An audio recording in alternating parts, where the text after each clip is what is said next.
Yeah. Okay, we're going to go live.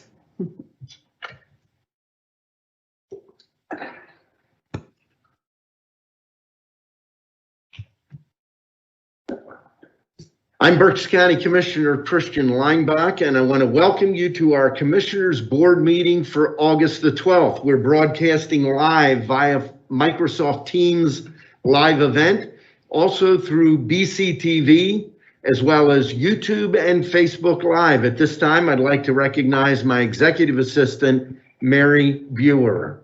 Thank you. Public comment will be accepted in person and through the Q&A function. Please include your first name, last name, and municipality for all comments. Any comments without name and municipality will not be considered. Each citizen can submit one comment. Comment length is dictated by the limitations of the platform being used: Teams, Q&A, Facebook, YouTube. In-person comments will be accepted first, followed by comments submitted virtually. The meeting comment period is limited to a total of 30 minutes, including both in-person and virtual comments. This time period may be extended at the discretion of the board. Please be concise. Comments that are germane to county business will be read during the meeting and should not be considered to be interactive dialogue with the commissioners. The county solicitor shall be the final arbiter of whether a comment is germane and should be read. Any commissioner response to public comment will be done at the discretion of the commissioners. Thank you very much, Mary. At this time, we will begin with a moment of silence, followed by a pledge to the flag.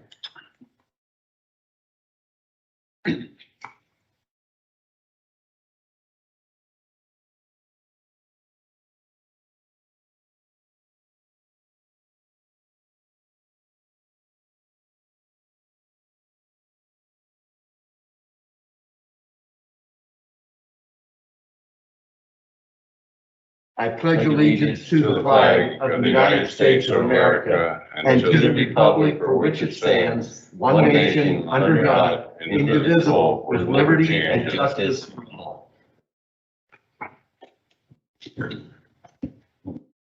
Back on July 29th, we had noted that that was at least the planned ending of the weekly Berks County COVID-19 data report. Unfortunately, over the last several weeks, the COVID data for not just Berks County and Pennsylvania, but for the entire country has gone up significantly. And as a result, we are going to continue with the COVID-19 data report. And at this time, I want to recognize Brian Gottschall, the director of our Berks County Department of Emergency Services, and our lead for the Berks County COVID-19 leadership team. Brian Gottschall. Thanks, Commissioner, and thanks for the lead in explaining to folks why I'm back here. Yeah, as you said, August 12th, I want to take a look at our cases and testing. Again, blue being our case count over the last 14 days, smoothed out. Orange being our testing over the last 7 days, smoothed out. We can see that both of those metrics are on a fairly steep upswing. I would just draw the attention of the public to kind of the steepness or the slope of the curve that we're seeing now in comparison to the similar slopes that we saw prior to previous surges of COVID in the community.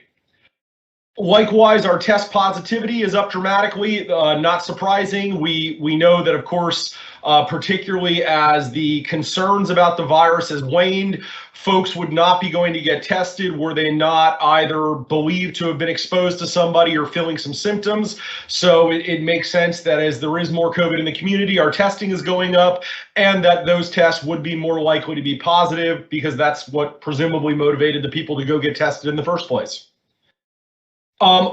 Our hospitals, again, everything still continues to look good. There's no indication that they're being overwhelmed or being stressed, but we are seeing the case count at our local hospitals go up week over week at a slow pace and would expect to continue to see that be the case, although continue to be hopeful that because of the fairly significant amount of vaccine that's been accepted in our community, that folks who are catching the COVID virus are not exhibiting symptoms to the level that they would need to be hospitalized or obviously ultimately die. Another bright spot in our data report is our COVID deaths. We continue to average just about one per week. As we said before, each one being an individual tragedy, but the good news for the community is that that number continues to be very flat. On the vaccination front, essentially no move across the board. We continue to be ninth by population, and our number per capita when controlled for population remains unchanged at 25th in the Commonwealth for fully and 21st in the Commonwealth with at least one dose. One mention I do want to make is that the per capita data can be a little bit misleading, and I've even seen this in some of the reporting that's been done by our local news outlets where they talk about per capita data, and it looks like there's broad disparities. Just to kind of draw this point home, if there was only one person per capita unit difference among counties, it would still create an ordering. So in other words, just because we're 25th doesn't mean we're miles away from 24th or 23rd or 18th. You know, the order is created based on the raw numbers. Simply looking at it in this context doesn't tell us how far apart those numbers are. And when you go through this list, you see that there are some examples where the numbers are broadly apart. There might be hundreds of people different per capita from one number of order to the other. But then in other cases, there's only 2 or 3 people per capita. So one could argue that we're really, if you would count those that are close together as being ties, we're kind of more around 17th or 18th per capita in the Commonwealth for fully vaccinated. I think we all want to do better, but in comparison to our quote unquote Pennsylvania neighbors, we're doing a pretty good job. When we look at that on the thermometers, we see that Pennsylvania has achieved about 63.8% of the population over 18. Berks County is at about 59% of the population over 18. On the really good news front, we've talked for a long time about our goal where we include those who have gotten their first dose under the hopes that they'll continue forward and complete their vaccinating series. And as of this week, we have actually passed that 70% goal. We're at 70.2% of those over the age of 18 having received at least the first dose of the vaccine series. We hope that folks would continue and complete that series, although the reality is that as you look at these numbers and look at the growth of new first doses versus completed second doses, I think the reality is that there's a lot of people who are in that first dose only category who, at least at this juncture, appear to be unlikely to move forward and complete the vaccination series. And again, as we've said all along, we respect that this is a personal decision for individuals and their families. All we would continue to keep encouraging folks is please don't make the decision based on social media or the rumor that you heard at work. Talk to a medical professional, get advice, and then make your decision based on the best advice that you can get. Of course, to wrap it up, we want to remind people if they are interested in finding vaccine, doyourpartberks.com. Our external affairs and public information officer, Steph Weaver, continues to do great work in trying to get information about vaccine clinics being offered in the community and collect it there. Also, you can look to your local pharmacies or your local healthcare professional, you know, your physician, your clinic, wherever it is you go to get your healthcare, and they're great resources also to provide or at least steer you towards vaccine. That's what I have, Commissioner. If no other questions, I'm done. Thank you very much, Brian. I'm going to take a moment and share my screen. You referenced at the end the Do Your Part website. There is an enhanced section of that site, and I'm going to bring that up. Actually, I brought up the wrong thing. Let's try this again. I just brought up my agenda. And I bring that back down here again. Give me a second. There we go. I already put the link in the public section on Microsoft Teams. If our IS department can please share this link on Facebook and YouTube as well. If you go into our Do Your Part Berks and click on a section under COVID-19 called the Data Tracker, we've had a lot of questions, people asking, where are you getting your information? Where's your data coming from? Where's the science? This isn't everything we're looking at, but this is pretty detailed. You can go in and look at resources from the state, resources from the federal government, Johns Hopkins University, Carnegie Mellon University. There are also a series of maps and charts, and we always post up the latest COVID report. So sometime after this meeting, the report that you saw today will be posted up on this site. Again, I want to reiterate appreciation to Stephanie Weaver, our public relations officer. She manages this site along with a lot of other public relation and resource efforts.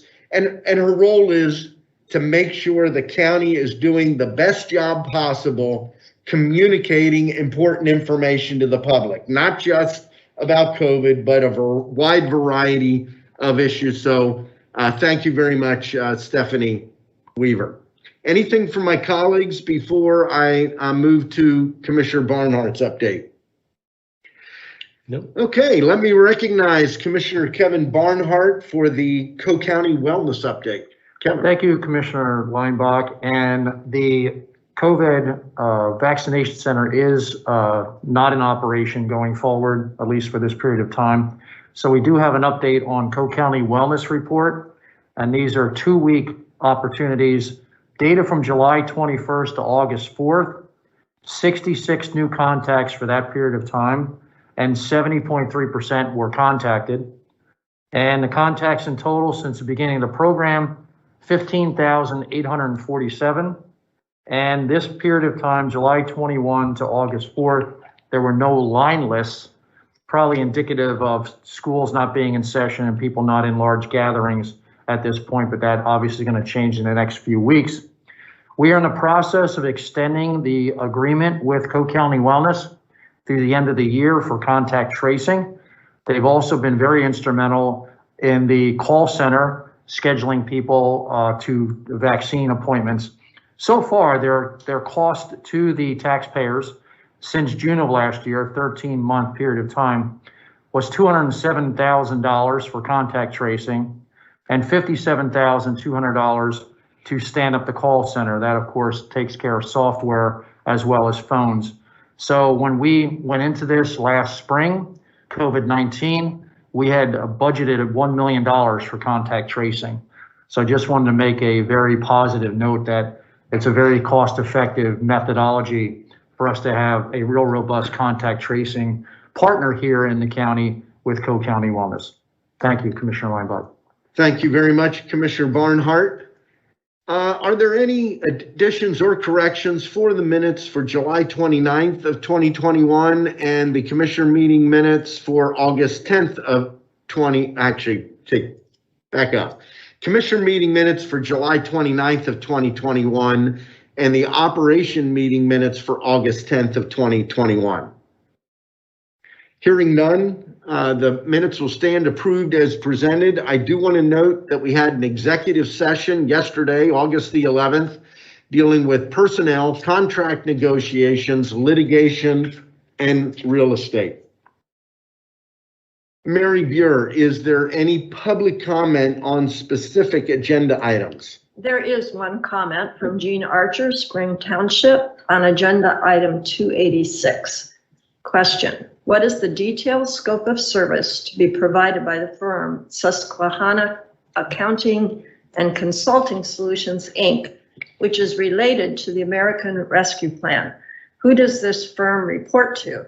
Presumably, you will point me to the proposal which preceded this contract award for the detailed information requested. I'm going to ask Pamela Shupp-Mennett if she could go to the microphone. Pam is overseeing this. This is a consultant on the American Rescue Plan. If you could address as much of that question as possible. Mm-hmm. So in terms of the scope, I just want to point out a few key things that are included in it. There will be a lost revenue calculation for the County of Berks which is a calculation that is covered under the American Rescue Plan. It's a rather complicated financial calculation, and we will be utilizing the firm to help us with that particular item. They will also provide guidance as we navigate the interim rule that was issued by the Department of Treasury. They are going to assist us in appropriately and completely documenting the project and program eligibility of any contemplated expenditures. So those are really the key things. And that consultant will report not only to our CAO, Ron Seaman, but also to Bob Patrizio, who is our CFO and budget director. And if you can explain, they didn't reach out to us. We proactively realized we needed an expert to help us through the details of the American Rescue Plan. And we reached out, I believe, to several potential and ultimately settled on this one. We did, at the recommendation of our CFO, and then after conversation with our CAO, CFO, and myself, determined that this firm was able to provide us with a very specific technical expertise and only on an as-needed basis. So Pam, I'm sorry, if I might add, while this is a topic of discussion, the value of the Reading Eagle points out again that City Council also has rescue money. And comments from the managing director, Abe Amoros, they're looking into a firm to help them, to guide them the way we are. And I think it might be appropriate to reach out to Abe Amoros and tell them that we're engaging Susquehanna. And if there's a potential of the city and the county partnering on funding of certain aspects of the program, like the stadium and the arena, it might make sense for them to potentially consider Susquehanna partners as well. Very good. I think that's a great suggestion. Thank you. Absolutely. Thank you very much. Are there any other comments related to specific agenda items? No. Okay, thank you very much. Under the agenda, item 1, authorizing. Under that, Budget Department, adopt a resolution authorizing 2021 budget transfers in the amount of $53,515 and 2021 appropriations in the amount of $399,117 per listing dated August the 9th of 2021. There are a couple items listed under Human Resources. Item 1, authorize the appointment of Michael Hilligaz to Assistant Public Defender 1 in the Public Defender's Office. And item 2, authorize the appointment of Taylor Stark to Assistant County Solicitor CYS in the Solicitor's Office. There is one item under purchasing. Adopt a resolution authorizing the award and the Director of Contracts and Procurement to execute as a result of an invitation to bid 2 contracts for the Youth Recreational Facility, Roadway, and Parking Lot Lighting Improvements projects as follows. Contract, and they actually go to the same company, but they're 2 different parts of the project. Pagoda Electrical for general construction, total bid not to exceed $149,743. And then the contract for electrical construction goes to Pagoda Electrical, and I will note they are from Reading. And that total bid is a not to exceed amount of $204,743. We have several items listed under the commissioners. Item A, adopt a resolution ratifying, confirming, and approving execution of an amendment to the Pennsylvania Commission on Crime and Delinquency, requesting a modification to a subgrant. This grant is to enhance the day-to-day operations of the Berks County Drug Treatment Court. Item B, adopt a resolution ratifying, confirming, and approving the chair to execute the proposed dated July 14th, 2021 from Susquehanna Accounting and Consulting Solutions, Inc. to provide accounting, consulting services, and technical assistance in relation to the American Rescue Plan. Item C, adopt a resolution ratifying, confirming, and approving the chair to execute the proposed dated August 2nd, 2021 from the McGee Company for the Berks County Ag Center Cost Studies Project. Item D, Adopt a resolution authorizing the chair to execute the Equitable sharing agreement and certification to the Department of Justice and U.S. Treasury Department reporting the federal drug forfeitures money received and spent by the District Attorney's Office for fiscal year ending June 30th of 2021. Item E, adopt a resolution authorizing the chair to execute the Memorandum of Understanding between the United States Marshal Service through the Department of Justice and the County of Berks through its Department of Emergency Services for access to radios owned and operated by the USMS for the express purpose of cooperation and coordination between federal and local public safety agencies. Item F, adopt a resolution authorizing Christine Sadler, Berks County Solicitor, to execute the waiver of conflict letter for Stevens and Lee to represent the Reading Hospital in pending real estate tax assessment matters. Item G, adopt a resolution authorizing Christine Sadler, Berks County Solicitor, to execute the waiver of conflict letter for Stevens and Lee to represent the Santander Bank National Association in pending real estate tax assessment matters. Item H, adopt a resolution authorizing Brian Gottschall, Director of Berks County Emergency Services, designated representative of the Berks County Board of Commissioners, to electronically execute the Commonwealth of Pennsylvania State Fiscal Year 21-22 Radiation Emergency Response Fund Grant Agreement and Commonwealth of Pennsylvania State Fiscal Year 21-22 Hazardous Material Response Fund Grant Agreement. Item 2, a motion to authorize execution of contract agreements and amendments as set forth on the attached listing dated August the 10th of 2021. There are a total of 20 contracts.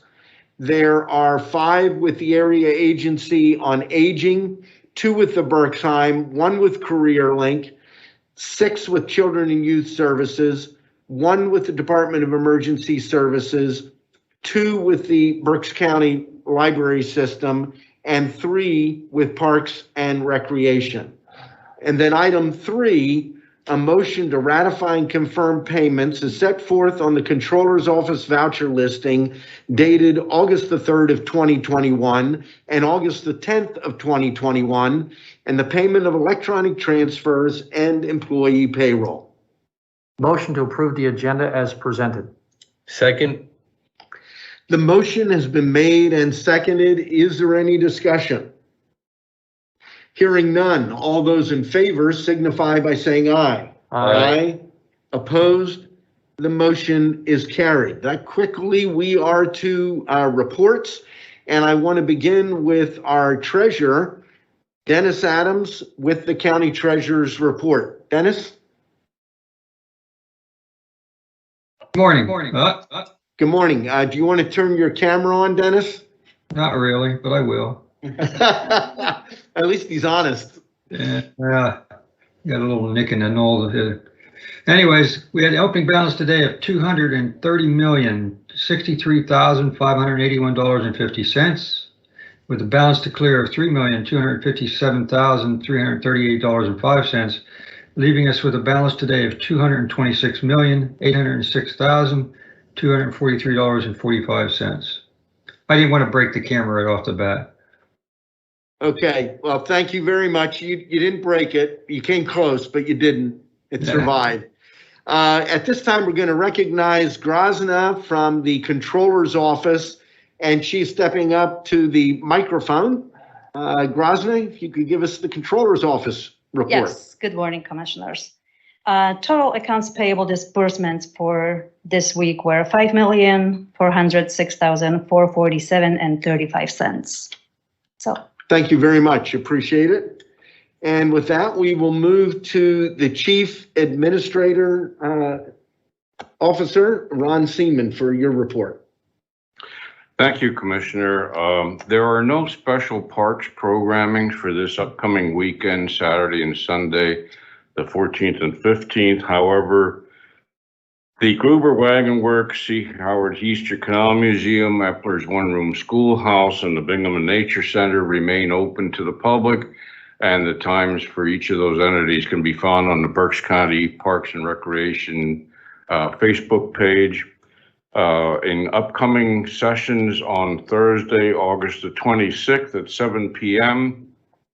at the Berks County Heritage Center, and more specifically, at the Wirtz's Covered Red Bridge, Dr.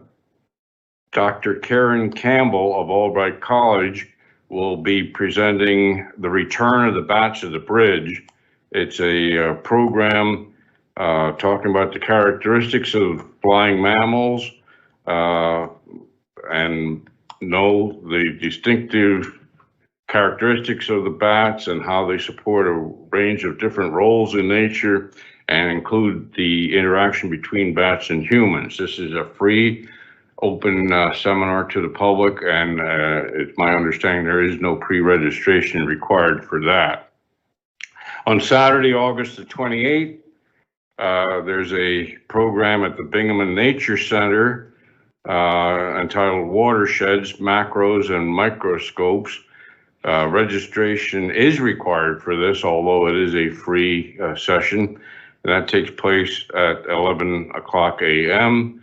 And on also the 28th, from 10 a.m. to 4 p.m., the Gruber Wagon Works storage building will be open for people to view the entire collection of the Gruber products. That's all I have to offer at this time. Thank you very much. I appreciate that, Ron. And with that, we'll move now to Commissioners' reports, and we'll begin with Commissioner Kevin Barnhart. Thank you, Commissioner Leinbach and Ron. I can add to the activities. Run for Sam is this Sunday, starting at Grings Mill at 9 a.m. If you like to run or walk, there's plenty of activity for you. It's a great fundraiser through Peggy Reed and her organization over the last number of years has actually turned back many thousands of dollars to the park system in recognition of the memory of her son. That is why it's called Run for Sam. Pursuant to a request from John Archer several weeks ago about our goals and objectives for 2020, I've compiled my list. Took me a little while to dig it back out. I went back to the minutes of December 10th of last year when John had asked us what our goals were. And since then, I think I added 6 more to it, and that's how interestingly fluid county government can be. So I'm going to tick these off rather quickly, so bear with me. COVID and dealing with COVID was number one. Obviously, we stood up the vaccine center, continued with contact tracing, and doing as much information gathering and distribution to the community as we can on the Do Your Part website. County budget, working earnestly now on trying to minimize a multitude of leases for the county, and also expensing out what can be possibly expensed out to the American Rescue Plan so as not to burden local tax dollars if we can utilize the funds for American Rescue Plan moving forward. The SET team, which I chaired up to the end of last year, the Savings and Efficiency team, has been turned over to Commissioner Michael Rivera, and he's doing a stellar job with that. I assume he will be reporting that shortly. Elections and improving elections, as we know, we are looking for a suitable location for the equipment as we move into the next phase of electronic elections, purchasing the poll books. We are also in active support of the department with new training, new initiatives, as well as training on the ES&S systems. So predominantly our staff can at some point, that responsibility will be borne by our elections department staff as opposed to the team from ES&S. Mountain Penn Preserve Partnership, I'm happy to say that we're in the process of a grant for forestry and trail management with our members of Mountain Penn Preserve, Alcis, Lower Alcis, the city of Reading, Mount Penn, and the county of Berks. We're hopefully going to receive that grant to really analyze the trails, what is needed, what's not needed, as well as forestry management goes hand in glove with trails. We're also in the process of creating a trail from the Doubletree to the pagoda called the Dakota Trail. The signage is being sponsored by the Doubletree. It's about an hour and a mile and a half, a pleasurable walk to and from for people that are here, either at the DoubleTree or in downtown Reading. That's in process with city administration. We also have tonight Music on the Mountain, the first time that all the components of Mount Penn, the Pagoda Skyline, the Foundation for the Pagoda, Mount Penn Preserve, as well as the Doria Hill Climb organization have put together Jazz on the Mountain at the Liederkranz. So doors open at 5. Food will be provided for purchase. Hot dogs, hamburgers. It's wing night at the Liederkranz. And the music starts at 7 p.m. with the Mount Penn Preservation Jazz Band led by your own local talent, Dave Klein. So it's free. Come on out. There's plenty of seating if you like to bring your own lawn chair to sit out in the lawn. With a heat index of 109 degrees today, it'll probably be the coolest place in Berks County. So come on out and listen to cool jazz. That was my ad for the day. Work with Pam Shoop on economic development. We are in the process of a Jeep plan, joint expedited approval process in Maxatawny Township, and also the potential of a very large project at the airport. Stephanie Weaver, working with her and our new public information officer and rebuilding our website. My focus is primarily on improving access to the website and information for the jail and election services. Youth Recreation Facility, again, a great new partnership we have with Big Show. They've already made extensive renovations to the fields with synthetic turf, as well as lighting of fields, and in the not too distant future, turfing of the soccer fields. The county has undertaken, as you see today, improvement of the lights in the parking lot for security purposes, as well as the construction of a pavilion for safety in the event of inclement weather. Also working on the bypass, you can see in the paper today some comments from Alan Piper. Hopefully this infrastructure bill will pass the House, and there'll be monies coming that was diverted from PennDOT to widen and improve the bypass on 422. Working with ReadingBridges.net with I'm co-chair with Natasha Manbeck. We began this several years ago with the closure of the Buttonwood Street Bridge, and then the reconstruction of Penn Street, and ultimately we are the marketing and promotion aspect of telling people how to deal with traffic congestion and construction in and around Berks County. So very quickly, I added 6 other items. Obviously, the American Rescue Plan and what to do with that money between now and 2024 and 2026.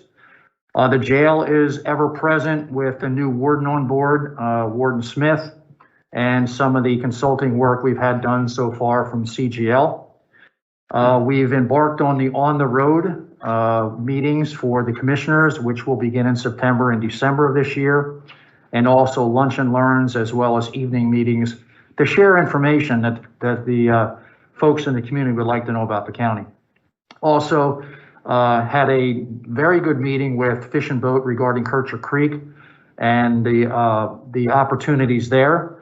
I'll be reporting on that in more detail at our Tuesday Budget Ops meeting.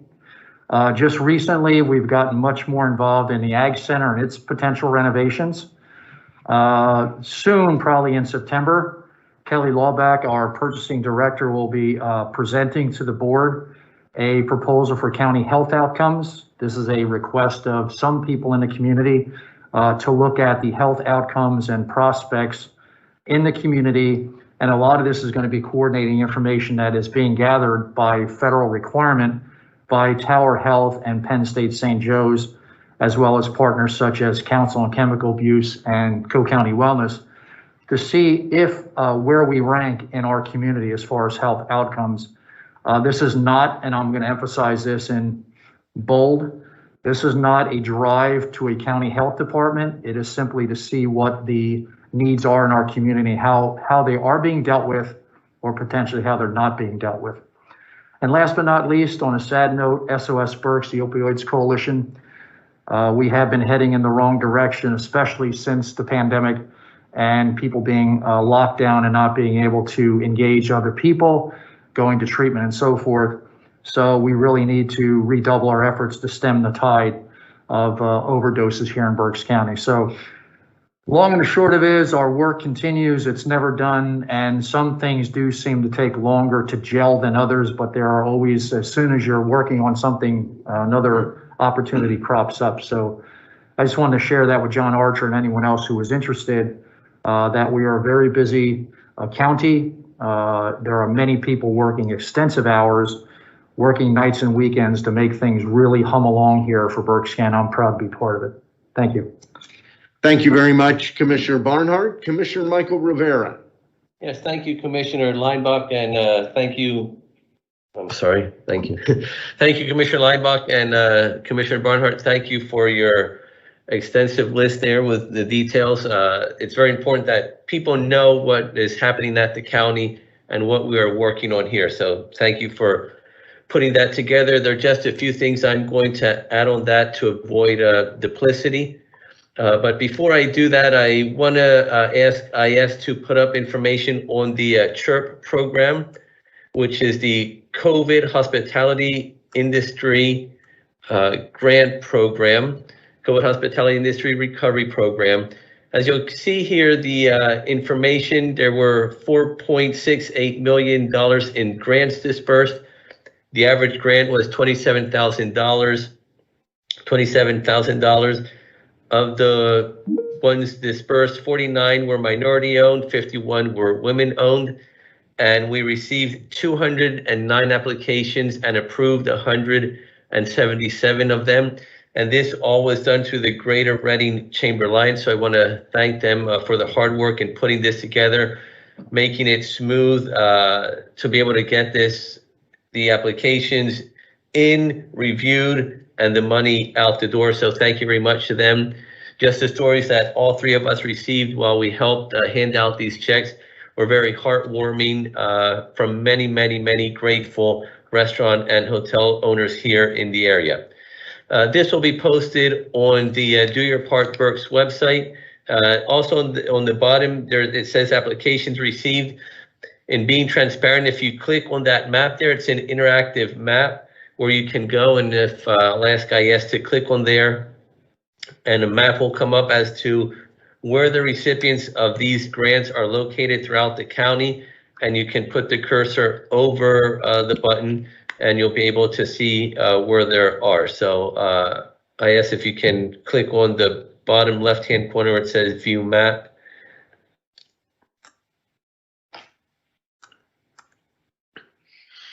There we go. Thank you. So if you put the cursor over any of those icons there, you'll see to the left there where it shows up what the company is, who the contact is, their address, and the amount that was approved for them. So if you do have an interest in looking on that, you're able to go there and see that information.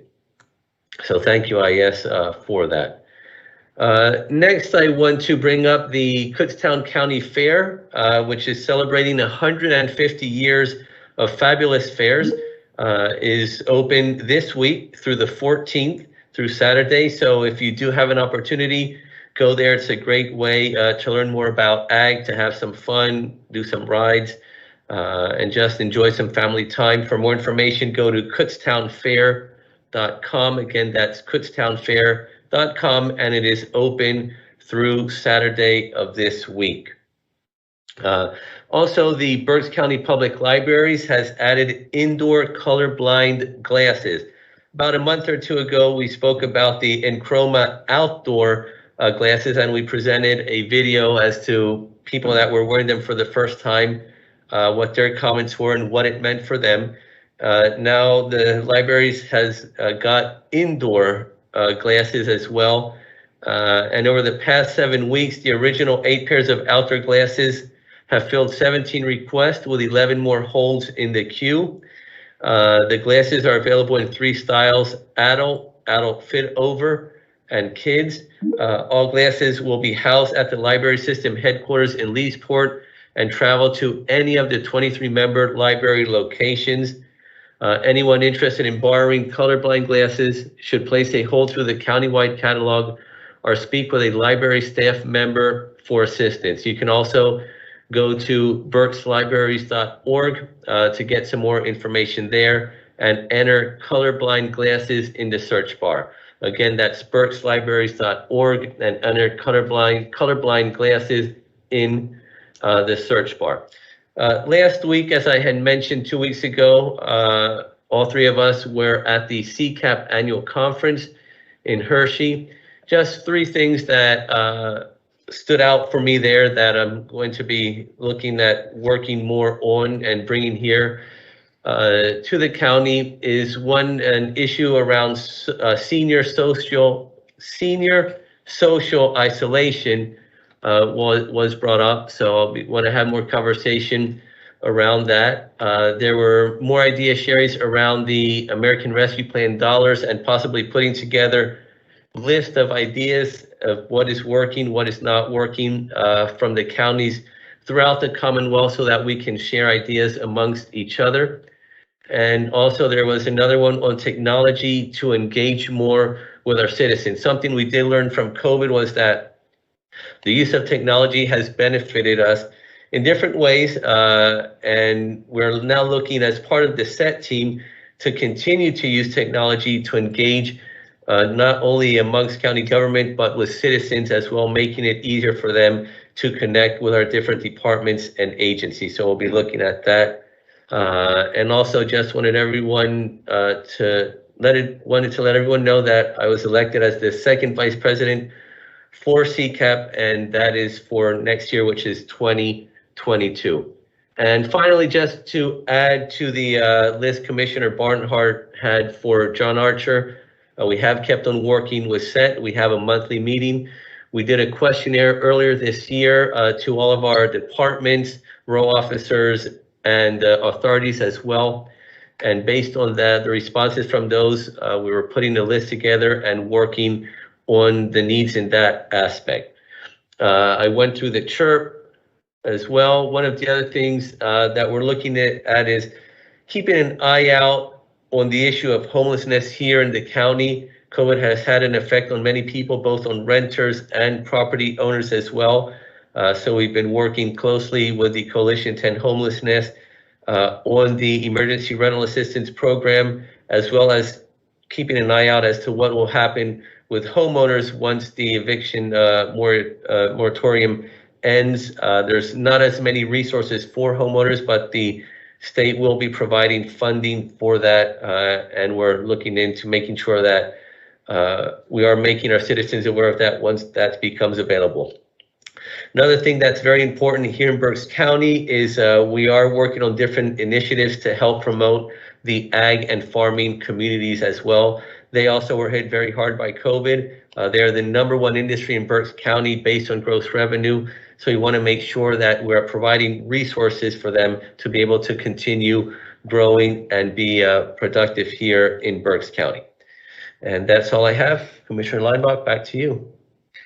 Thank you very much, Commissioner Rivera, and congratulations on your election as the next County Commissioners Association of Pennsylvania second vice president. Very proud of your leadership in that area. The CCAP conference I'm going to touch on very briefly, but there was a lot of good information under the heading of leadership training. We heard from Kenyon Sallow, a fascinating gentleman. He's part of the parachute team for the last 5 years that jumps in to the Denver Bronco games at the beginning of every opening game. But he also had some great points. I could share a lot. I'm going to share one. He said, say yes to others when they offer to help you. Let people help. Don't say no. I've never thought about it in those terms, but he pointed out when somebody reaches out to you and they want to help, how often, and I'm one of the people that say, no, I got this. Don't worry about it. You've just taken away an opportunity for somebody to do something they want to do. And your response was, or my response was, no. I'd never thought of that before. I'm 62 years old, so maybe it takes a long time to learn things. But that's something I marked down and said, you know what? I need to do a better job. And when somebody comes up to me and says, I'd like to help with this, in finding a way to say yes. One of the sessions I attended was maintaining reduced jail populations.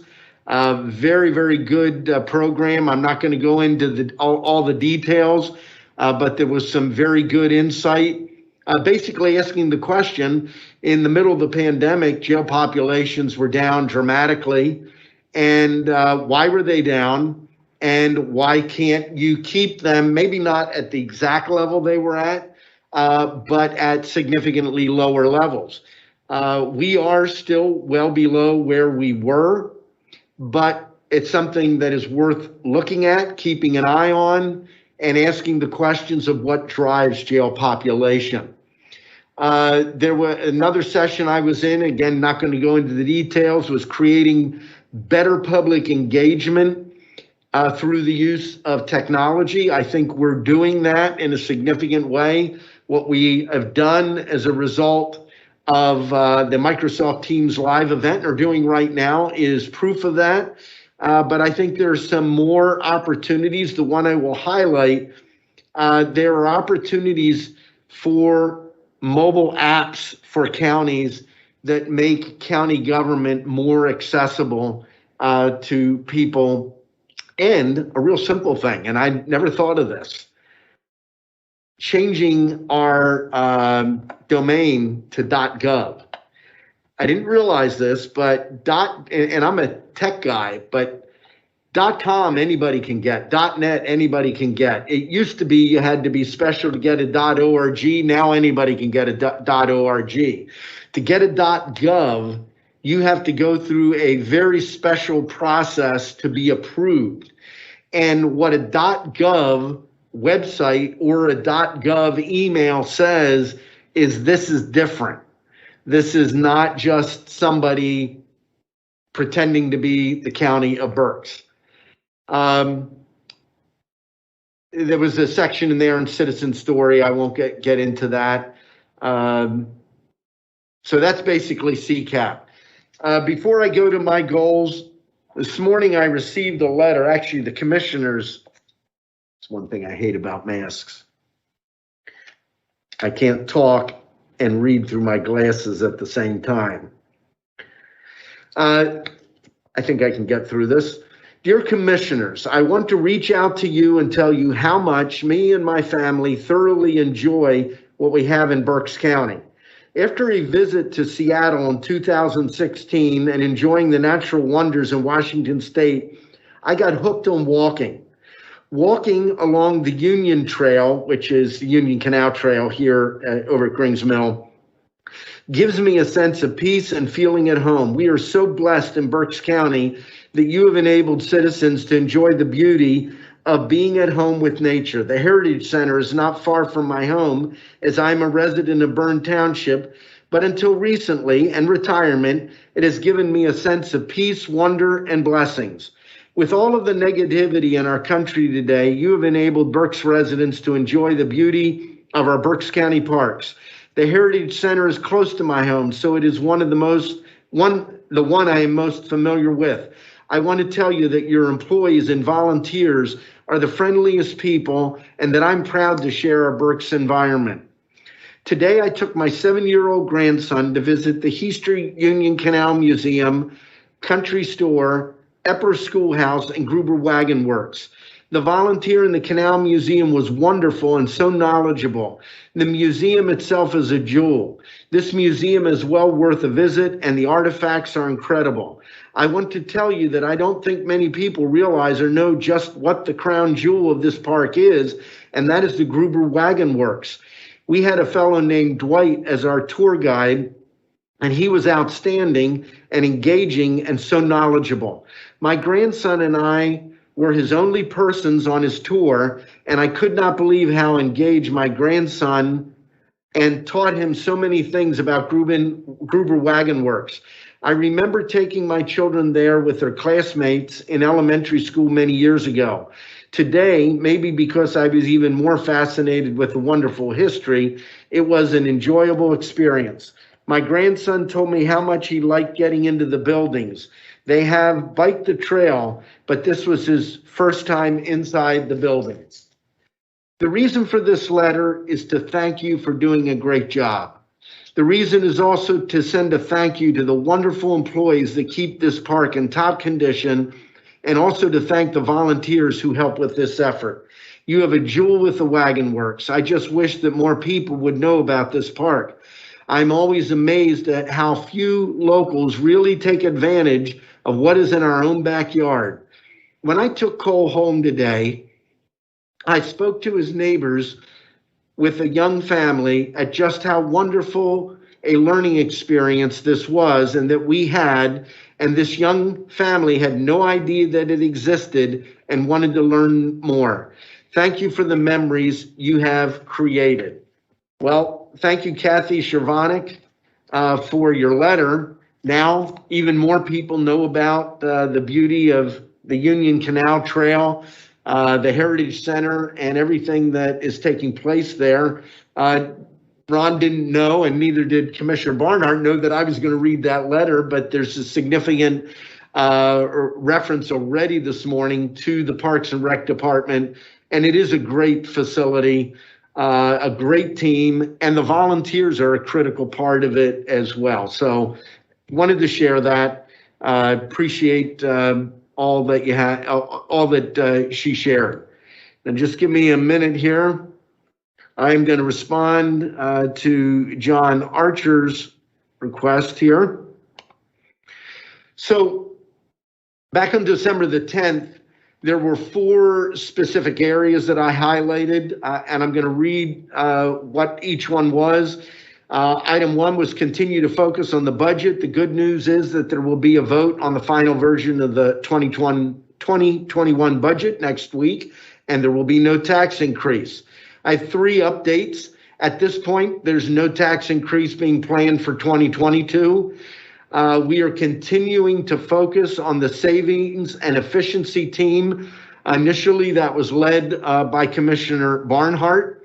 Fairly recently, Commissioner Rivera has taken over that leadership, and that team is all about looking for additional savings, efficiencies, and in some cases, spending money to provide those efficiencies that save money on a long-term basis. I also want to note that the big item that we put on hold last year also was referenced by Commissioner Barnhart, and that is a new Berks County jail. I do believe that in the next 1 to 2 years, we are going to need to restart that effort, but that is a significant cost that is still on hold. And those are just some top level items on the budget area. Item 2 was COVID, how it impacts the residents and businesses of Berks County, and focus on what we need to do as the vaccine becomes available. Berks County is prepared to do our part. Commissioner Rivera mentioned the CHIRP program. Early on, I believe it was Gene Archer asked a question about the consultant that we voted to hire today to help us with the American Rescue Plan. That is all a very significant part of the response to the fiscal impacts.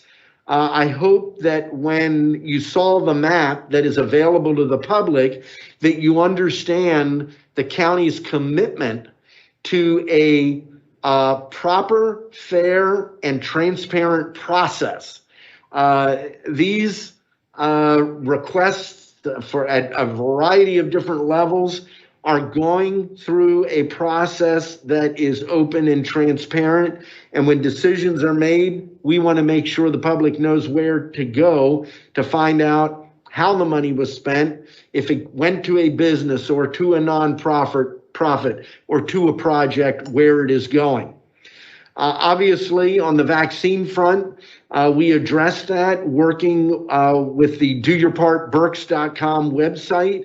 The vaccine section of that website was enhanced dramatically over the last 6 to 8 months. The Berks Cares Vaccine Center was open and, as noted, was recently closed the end of July. And we just noted today additional data resources on the doyourpartberks.com website. And again, that's been posted by our IS department, not just up on Microsoft Teams Live, but also on our Facebook and YouTube pages. The third area was transportation. The Berks 222 corridor and the West Shore bypass are critically important to Berks County, but funding is a problem. Declining state dollars continue to be an issue.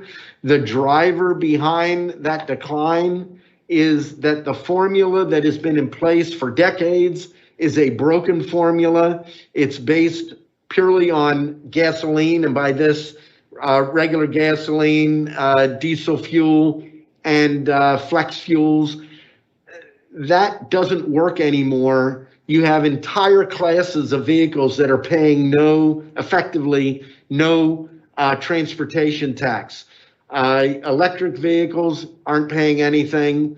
CNG, compressed natural gas vehicles, and there's more around than you realize, are paying no gasoline tax. Hybrid vehicles aren't paying their fair share because they are not using nearly the level of fuel. Their fuel consumption is dramatically lower. And so it's a problem. It not only is a problem, the solution is potentially where the governor appears to be heading and the legislature. And I'm going to share my screen.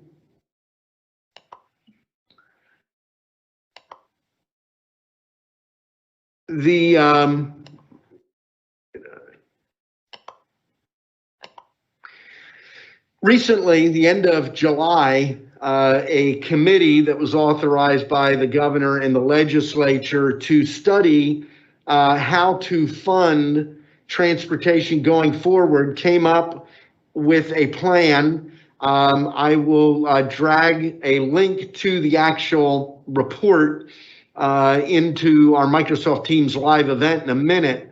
But here are the core points, and I will take a minute to express my concerns on some of these. First of all is a miles driven fee of 8.1 cents per mile. Every vehicle paying the same thing. I'll come back to that.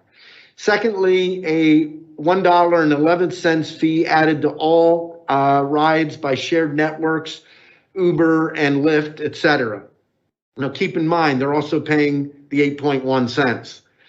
Thirdly, a $1 fee for each package delivered by services like Amazon, UPS, local groceries, and restaurants. Keep in mind, they're also paying the 8.1 cents. Then increasing the state car rental tax, $3 to $5. They're also paying the 8.1 cents. Doubling the vehicle registration fees. Currently are $38 for a passenger car. And believe me, from vehicles on up, that's significant. And then establishing a fee for electric vehicles which don't pay a gasoline tax until the miles driven fee is established. I don't know why they're ignoring CNG vehicles. I'm not sure why they're ignoring, in my mind, hybrid vehicles. Here's the problem. What is proposed here not only is onerous, to me, it's fundamentally unfair. If I'm riding my motorcycle to work, which I do occasionally, why should I pay 8.1 cents a mile to ride my motorcycle to work? And if Commissioner Barnhart drives in his tractor trailer, parking in the parking garage, he pays 8.1 cents a mile. To me, and I've argued this as part of the NACO, the National Association of Counties Transportation Committee, for a number of years, and there's quite a bit of support for this, that conceptually, it should be about the vehicles that are using our roads and bridges. And number one, it should be tied to the vehicle type. Secondly, vehicle weight. And thirdly, miles traveled. And give me a break. We can figure out how to track miles travel while also protecting privacy. We can absolutely deal with that. And the reality is a tractor trailer, and I'm not anti-truck, so don't misunderstand this, but tractor trailers have a far more negative impact on road surfaces and bridges than my motorcycle. All this other gobbledygook, a fee here, another fee here, another fee here. You know what it's designed to do? So that nobody knows what anybody's paying. You can't figure it out. It needs to be simple. And simple is vehicle type, vehicle weight, miles traveled. And everybody pays based on those things. So miles per traveled, the cents per that you're paying is based on your vehicle type and vehicle weight. They're not looking at that, I can tell you right now. This is what is on the table. Nothing, this is not a law. This is a report that was presented, but we discussed this up at CCAP, and this is where the legislature and the governor are looking for funding solutions for transportation. I don't think it's the right answer. I apologize taking as long as I did on this. Just give me a second. I'm going to put the link to the report. I was going to try anyhow. I have to bring it up. Just give me 1 second here.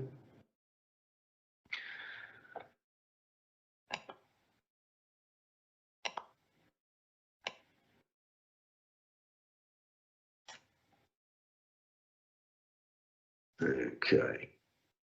So the report is now in the published section for the chart, and we can, let me unshare here. There we go, stop sharing. And let me just quickly finish up here.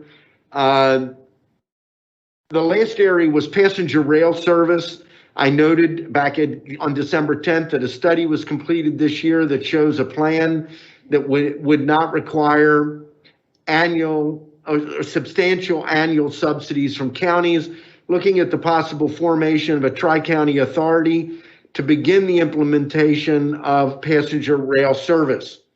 It's important to know that early this year, Berks County, Chester counties, and Montgomery County formed a tri-county passenger rail committee. I happened to chair that committee.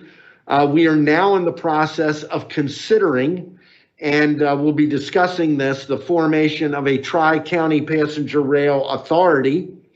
We are also planning presentations this fall to municipal leaders through which the line runs. And when I say the line runs, some people are going to think, you mean it's already running? No, but it does not require building new tracks. It would run on the Norfolk Southern line that runs from Reading to Norristown. And then from Norristown, it would run on SEPTA tracks to Philadelphia. So there is progress being made. I was going to share a number of other items that I'm working on, but I'm not going to do that in interest of time. Those were the 4 areas that I highlighted back on December the 10th. That is an update on where we are at this time. Are there any comments from our row officers before we go to public comments? No comments from row officers. So just a reminder, with our new policy with both online comments and in-person comments, anyone that comes in person and signs up prior to the start of the meeting, we handle those in-person comments first. Then we handle online comments. There are just a handful of online comments, and then we will come back to any people in person that showed up after the beginning of the meeting. And we do have one person that will be sharing after the online comments. So at this time, I'd like to recognize let's start with Christine, or do you want to wait till the end in case there's some other comments?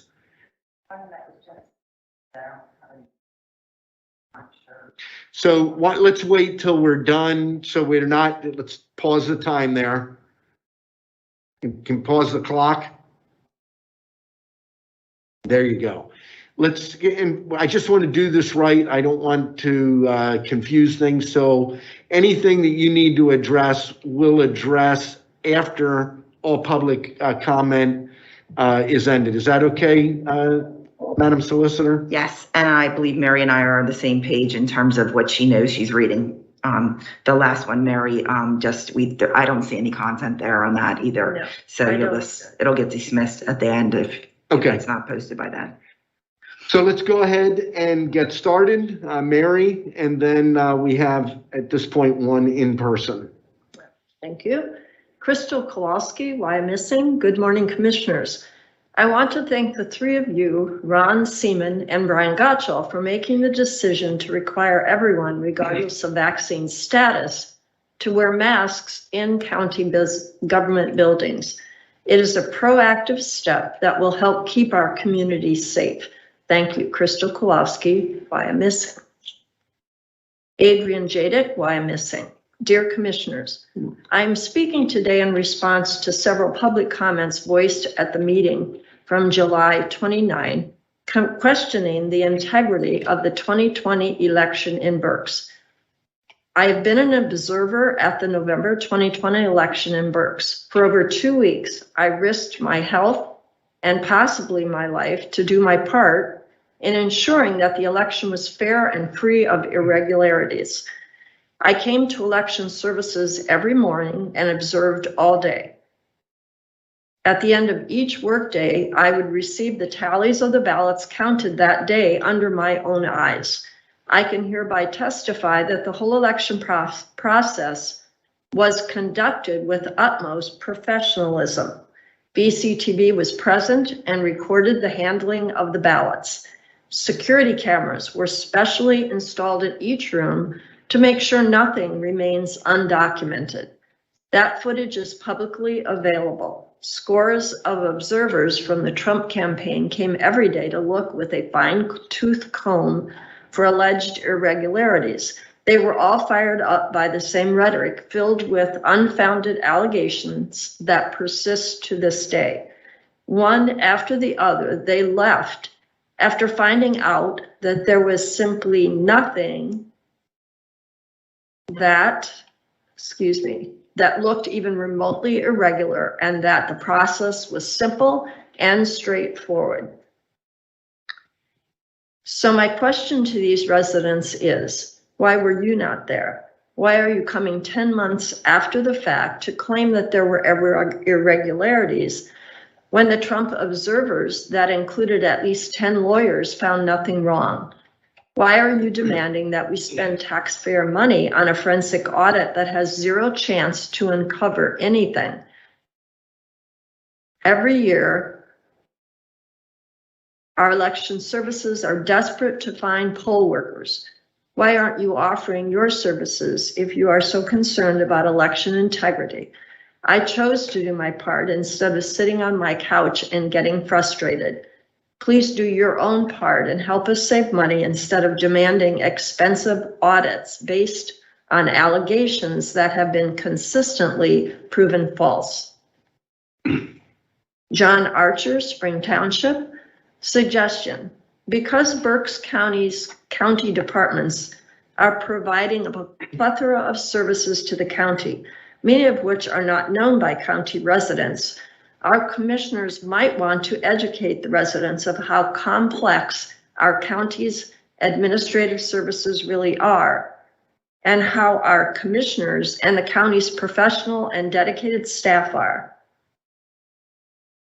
The public at this point most likely does not appreciate what it takes to continue to lead Berks County, not only in normal times, but especially during more difficult times like we are currently experiencing. And that concludes the public comment online. Okay, thank you. We'll leave that open until we have completed public comment. At this time, I want to recognize Peter Shirelli from Shillington. He wants to discuss the Prothonotari's office. Just for a note, Peter, you have 3 minutes. Great. Thank you. Thank you. Good morning, everyone. Good morning, commissioners, Commissioner Barnhart, Commissioner Leinbach, Commissioner Rivera, Ron. It's always nice to see you. And to Christine Sadler, good morning as well. I just want to convey my concern and frustration as it relates to the Prothonotari's office, a lawyer of almost 32 years and a taxpayer as well. I know that you do not control that office, but I'm going to suggest that perhaps you have a conversation with JD Delcalo. For example, I went this morning just to file a one single page document, and the doors were open and they wouldn't take, there was no one in line, and they said, we won't take your filing, you have to call the number. So I go out to the hallway and I call the number, and it lists prompt 4. So I dial prompt 4, and I'd say, I'm here to file a paper. And they said, well, you have to have an appointment. I said, well, I'm in the building today. I said, I'm right here right now, and there's no one in line, and perhaps I could wait 2 minutes or I could wait an hour. And then they went on to say that we will not accept an appointment for the day that you're here. You have to have a day or 2 or 3 later. I find that absurd. I was really filing just one sheet of paper with a timestamp. That's all I was attempting to do, and I was denied that. I just would suggest that perhaps you speak with Mr. Delcalo regarding that. It's just not an inconvenience to me, but it's an inconvenience to the taxpayers if they come into town who are not in the courthouse every day like I am, or almost every day. I just think it needs to be addressed, and that's my comment. Okay. Thank you very much. Thank you very much. Thank you all. Thanks for hearing me. Thanks. Okay, that closes our comment period. Before I open it up to any of my colleagues, our solicitor, Christine Sadler, anything that you want to touch on? So as I promised from our previous meetings, I am going to address, I did dismiss 2 comments today that were not read. And one of those was from Fred Zencraft. His comment dealt with comments that he attributed to Commissioner Leinbach, which were not accurate regarding federal presidential administration. It's more politically driven federal level issues that don't come before the Board of Commissioners. So that's the reason why I dismissed those comments. And the other comment wasn't actually a comment. It was from YouTube, from the local media, just notifying us that he was present on the meeting, but it was done in the comment section, okay. But it wasn't really, it was just identifying the news media and his name. So those are the only 2 comments that were dismissed and the reason why they were dismissed. Commissioner Barnhart. Thank you. Just a brief response to John Archer's complexity of the county government. Actually, one of our lunch and learns or one of our evening meetings is actually scheduled, probably removing that because of where I think we're going to have a presentation on the increased COVID with the Delta variant. But one of our kickoff meetings was intended and can be intended to be explaining the ABCs of county government, because I think oftentimes people don't understand the breadth and the scope of what we do, and of course our limitations as well. So that will be coming shortly, John. Thank you. And John, we didn't plan it this way, but interestingly enough, today we really did focus on one of those departments, the Parks and Rec department, able to share a letter because, John, you're right. A lot of people don't know or understand everything that the county does. And actually, that's what Kathy Shervonik's letter was saying. Her experience was a lot of people had no idea what they have here in their backyard. That case relating to Parks and Rec, but definitely something that we do. But as Commissioner Barnhart noted, it is something that we're planning on an upcoming weekly update. So we'll be. The ABCs of county government will be doing that fairly soon, but not the next item. Commissioner Rivera, anything on your end? No, I was just going to say what the 2 of you already said, so I won't duplicate it. Thank you. There you go. One of my favorite sayings is, well, everything's been said, but not everybody has said it. So I'll talk too, but you could have said that. Anything else for the good of the order? Motion to adjourn. Second. Commissioner? JD? Oh, yeah, sorry about that. I don't know if you had called for row officer comments, and if it's yes, I did. If I could respond to Mr. Shiroli's accusations. Absolutely. You're what we call getting in under the wire, JD. I should attend an auction after here, because I could probably maybe get a couple steals. I won't take much more of your time. I just wanted to address Mr. Shiroli's accusations about the office. Number one, we take appointments only and we follow the guidance that the commissioners and the president judge laid out when the county recovery team, of which I was a member representing the row officers, put into place, which was a recommendation for all county departments to continue to do business by appointment only. And unless I'm wrong or that policy has changed, commissioners could clarify that. I'd appreciate it. And I also find it funny that in the time it took Mr. Shiroli to make his comments, he could have used our state-of-the-art e-filing system and e-filed his document to us, and it most likely would have been approved very quickly, and he would have had a filed copy before he would have even finished speaking. Plus, we are mandatory e-filing for attorneys in Berks County, and we have been for 7 years. So I'm not even sure why Mr. Shiroli was coming to our office to file something that he should be, under the local rules, mandatorily filing with our office. So I just wanted to get that on the record. We are still doing appointments only. Our doors are open to people with appointments, thanks to the commissioners and the facilities department putting up protective glass so that my staff and I can be protected. But the accusation that we are closed or shut down or not servicing our customers is absolutely absurd, and I take issue with it. And I just wanted to get that on the record. Thank you very much, JD. And anytime there is something that comes up in the comments affecting our row officers, feel free to jump in. I'm glad you did jump in. I am always hesitant to weigh in and speak on behalf of another elected official. For clarification, the same rules are still in place. You need an appointment. There are exceptions, PFAs and some other areas, but those involved in those areas are aware of what those exceptions are. And we've decided to continue that, not because of the pandemic. We've continued it because we found it discourages people from roaming the halls that don't really have a purpose for being in our buildings.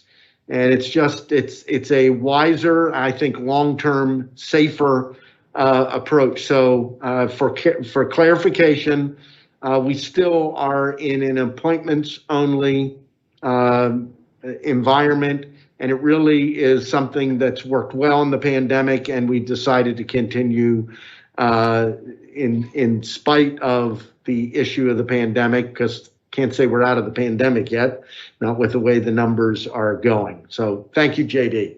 Thank you, Commissioner. And Commissioner Rivera, congratulations on your election. We look forward to having you represent Berks County. Thank you, JD. Anyone else? Commissioner Linebaugh. Yes. This is Mary Kozak calling from Yes, the Mary. Recorder Deeds office. I also had the problem last week with Attorney Shiroli, and I explained it to him, and he told me that I was the only office that did this. I also explained to him that I'm only following the guidelines set forth before me.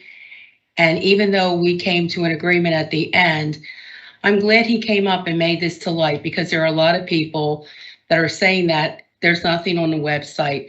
I can back up our pathonetary, Jonathan Del Calo, and the rest of my row officers. We all have it on our website, and we do run by appointment. And we have opened, and also thank you to our facilities and all the commissioners for making that glass, the glass between us, thank you, available to all of our offices, and we really appreciate that. You're quite welcome. Thank you. Anyone else? I'll re-entertain my motion to adjourn. Second? The meeting stands adjourned.